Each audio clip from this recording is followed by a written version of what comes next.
Are you alone? This is the story of one boy's suffering. One boy's suffering that was with him from the beginning, that gripped him ever tighter until he could no longer escape it. One boy's suffering that left him robbed of himself, forever changed by the events that overwhelmed him. That boy is me. Or rather, it used to be me. As a child, I never really had many friends. While growing up, I always seemed to move from one already established group of friends to the next. I was always constantly harassed at school, but always singled out as a bully target. Nobody really wanted me. Nobody valued the friendship I had to offer, nor did they give me a chance to be accepted. Because of this, I always was an angry child, and I always constantly involved in schoolyard fights. Because of the others seemed to find enjoying hurting me, and as a result I always bear injuries from having no help when the bullies and their equally shitty friends swarmed me. Eventually the teachers grew sick and tired of dealing with my problems, and just let the bullies have their way. My parents were also just as frustrated with trying to help me escape the torment. I always tried to explain that it wasn't my fault, that all the other students just seemed to despise me on sight, but it never got through to them. Eventually I stopped trying and gave up on them. At about age 13, my parents had completely lost faith in me. They didn't care anymore. With nobody to communicate my problems to, I became extremely reclusive, and I developed a reputation of being as a hermit. For the next 3 years I shut myself from the world as much as humanly possible, enduring the constant torment of the outside world, and ignoring the sick and over-exaggerated tales about me. At the age 16 there was an arrival of something else, something worse. I was on my way home from school on the dim light of the late afternoon. Since I always made it a point to go home the long way, so I was to avoid other students prolonging going home to my indifferent parents. I wasn't too far from home, maybe a block or two away, and when I noticed a pale glow in the middle of the empty street, my neighborhood was already full of weird people, doing dumb things, so I paid no attention to it, and I kept walking. As I got closer to the source of the odd glow, I could make it out from a form of a girl. I could see her properly. All the lights in the area suddenly blacked out. The only thing that assured me I hadn't been blind was the lasting pale glow of the girl standing perfectly still in the street, enveloped in the shadow. Even in the faint light of the setting sun, I had begun to extinguish before I could even begin to panic. I heard the words, "Are you alone?" At that I began to run.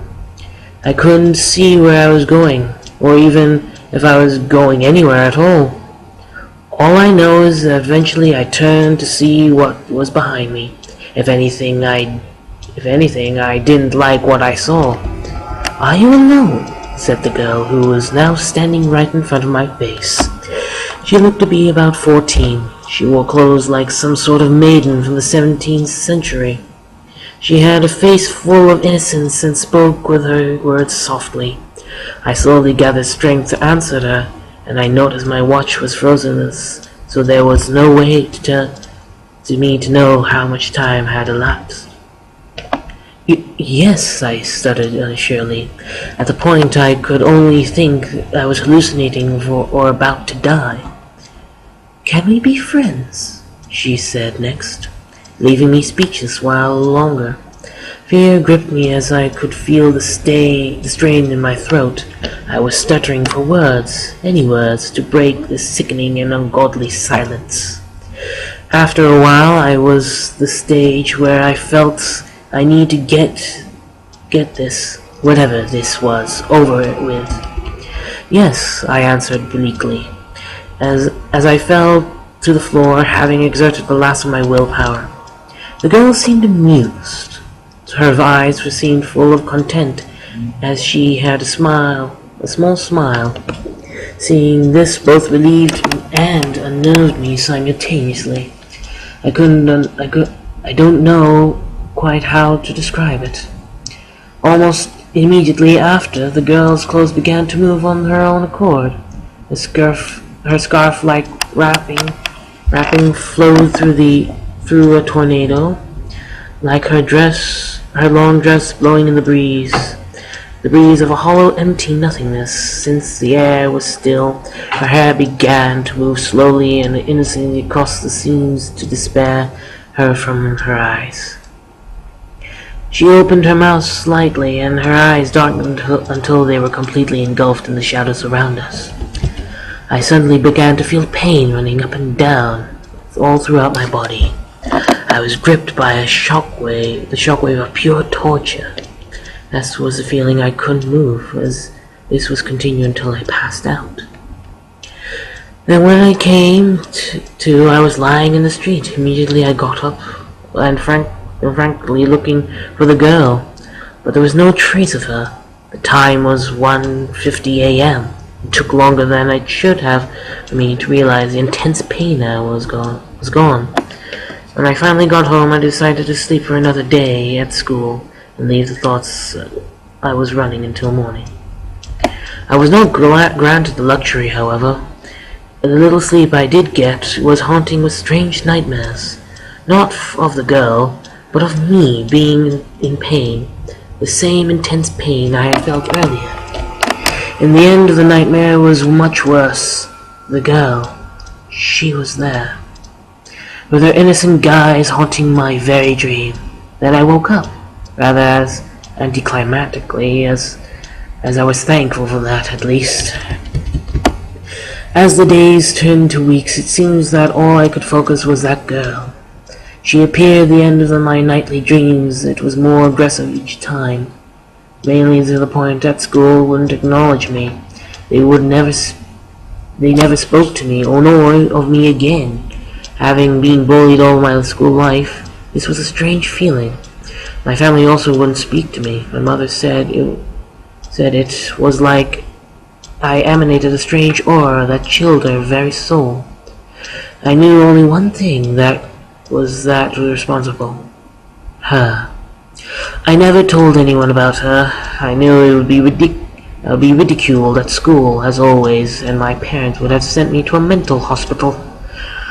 I kept quiet about her for my own safety. She had become my secret obsession. I have took to calling her the outcast maiden, a name I couldn't seem to get out of my head, and one that I thought would fit perfectly. At this point, I was completely alone. For the first time in my life, I wasn't worrying about others and that they would do to me. Instead, I felt truly afraid that I couldn't enjoy my newfound freedom because of this far worse. Finally, I gave up, and I had no further reason to stay this dead town, living in constant fear, trying to live normally with my schoolwork, suffering with lack of any peace. I decided I had to leave, in the hope that I could escape or maybe find someone out there who knows what's happening. Anything was better than this.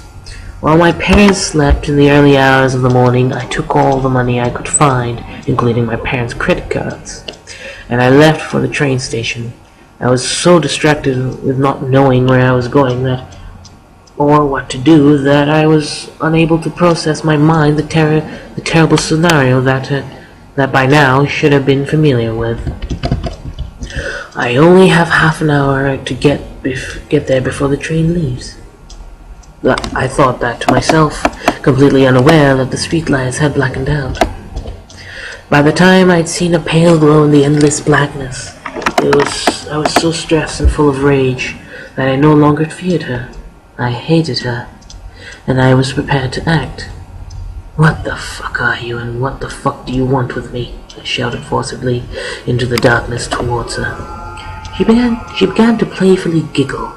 As I took a few large steps back, she began moving forwards to me, and my false anger-induced courage had been dissipated, and yet again I was frozen with fear. Her legs remained deathly still as her form drifted towards me. She was right in front of me again, smiling that deceitful, innocent smile. I remember the pain last time, and I started trembling. As she put her icy finger on my lips, I passed out. After waking this second time, it was midday. There were few people in the street, some cars driving by. Nothing was unusual aside from me regaining consciousness at the side of the road. Nobody had noticed me there, nor did anyone looked as I got up. As I traveled through the streets, I couldn't feel the ground beneath my feet. Upon looking down, I noticed my legs weren't moving, that I appeared to float as she did. Upon closer inspection of my body, I saw that I was pale and discolored. No matter where I went, nobody noticed me. Nobody could hear me. It seems I wrote down a message like, "Hello," and "I'm here," but nobody seemed to be able to see them. Nobody could feel my presence. Not my parents, not my fellow students, not anybody. As I began to lose hope, she appeared again. This time there were no hostilities. "The cruel cannot find us, so it's nice," she exclaimed energetically. Then she told me everything. Several others appeared, all of them like me, and I learned that our outcast maiden feeds on suffering, eats the unhappiness of humans. A few die as I feed, but most can become my friends. She continued, "The cruelty of humanity can harm us no further, and only those who are suffering, angry, keeping secrets or alone, the tortured and guilty, can hear our call, and our role is to find suitable candidates for her means. And so I have written this not as a warning, but to ease you in, to prepare you for your fate, for if you are able to read this, the writing I have created, then you already know your truth, and does our maiden. If you do not, many us are initially in denial, be not afraid, and do not resist. Embrace the truth. You will be good, safe hands among us. She will be with you soon."